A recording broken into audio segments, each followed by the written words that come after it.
welcome to the original Rushman Show. On this show, we will be taking an historical look into the mystical, magical, musical world of Rush, highlighting the career of Rush as seen through the eyes of an original Rush fan. So join me on this journey by subscribing below, and maybe you can discover the Rush that I know. All right, thanks for joining me for this episode of the original Rushman Show. Inside the controversial song Anthem. But before we get into the details of why Anthem was controversial, let's take a step back and see how Rush got to this point. As you may recall, Rush recorded their own album and without a contract and got some radio play in Cleveland, Ohio, then got signed to a record contract with Mercury Records, where they immediately suggested that they get rid of John Rutsey, their drummer, and get a new drummer. And Neil Peart at this point in time was flying back from England after an unsuccessful attempt to become a professional drummer. And when his dad asked him what he was going to do now, Neil just said he didn't know. He was going to sit back and contemplate his career and see how he could eventually become a professional drummer. In the meantime, Neil was working in his dad's parts department, contemplating his future. Then one day, his dad comes into the parts department and told Neil that there was a limousine out front and they wanted to talk to him. And they offered him an audition with a new band that they had signed called Rush. Now, Rush agreed to audition 5 drummers and decided together that they would listen to all 5 drummers before they made their decision. And the first 2 or 3 were nondescript, didn't stand out. And then this kid drives up in a small car. I can't remember what kind of car it was. But it's full of drums. And he gets out of this tall, lanky dude that didn't look like a rock star, pulled out all his drums, set them up, and commenced to just tearing those drums up. And Alex was very excited. He wanted to know when Neil could start, and Geddy had to remind Alex that they agreed to listen to all 5 drummers before they made their decision. So Rush, Geddy, and Alex listened to the 5th drummer, who came up and had all the sheet music and played the songs that he played them perfect, but that's not what they were looking for. And so after the 5th audition, they called Neil and hired him, and they had 2 weeks before they were to rehearse before they went on tour with Uriah Heep and Manfred Mann's Rare Earth Band. While they were on this tour, Geddy and Alex noticed that Neil was always reading something. And they asked him, you're always reading, so do you think you could write? And Neil very humbly said, well, I can try. While they were writing songs and touring at the same time, Geddy and Alex remembered this song that they were playing for John Rutsey that John just didn't know what to do with. And so they decided to play it for Neil, and of course Neil immediately knew what to do with it. That song became Anthem. Rush wrote and recorded their 2nd album while on tour supporting their 1st album, and Fly By Night was released on February 15th, 1975. And Anthem was the first song on this album. And as the media started critiquing this album and paying attention to the lyrics, word got out that this song Anthem was based on the precepts of author Ayn Rand. She was the author of classics like Fountainhead and Atlas Shrugged, and the media hated her because she was supported individualism, and they, as a whole, were supporting collectivism, and with lyrics like live for yourself, there's no one else more worth living for, and begging hands and bleeding hearts will always cry out for more. Somebody, reading those lyrics, wrote down in print that Rush was a right-wing fascist band. Now, Rush handled this by ignoring it, because early on, Neil and the guys got together and said, listen, if we believe the positive press, then we got to believe the negative press. So we just won't believe any of it. And they chose to ignore it. But the aftermath of this lasted for years, because the people in the media could not like Rush, because that would mean they liked fascism and that they were right-wing. So it was very uncomfortable for anybody to say anything positive about Rush. From that point on, throughout the 70s, it began right there. Now let's take a listen to this controversial song, shall we?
right there.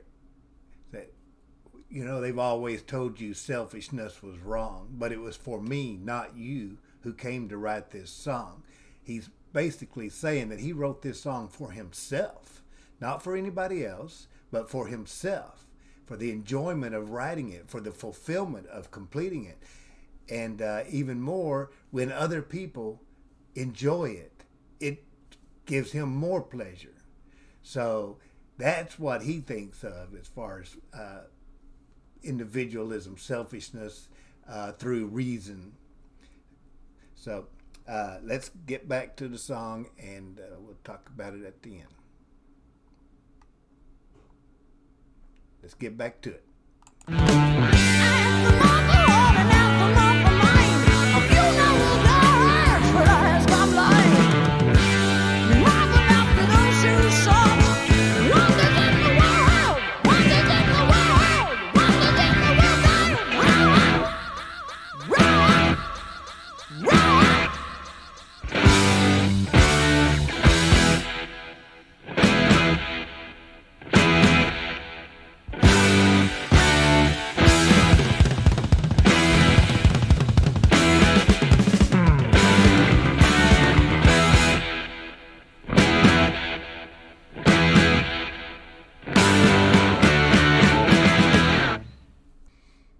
Clearly, this song in and of itself is not controversial, but the reporting on this song, the interpretation of the meaning of this song, is the source of the controversy, and Rush paid the price for that controversy. It forced them to go underground. We called it the rock and roll underground, where bands that we thought were great, that the radio was not interested in playing. The only way that we had of finding out about these bands was to talk to other people and try to find, they've heard of any new bands. And it worked pretty well throughout the 70s. Bands like UFO and Frank Marino and Mahogany Rush and different bands like that. Just bands that weren't necessarily off the wall, just weren't in the popular set, shall we say.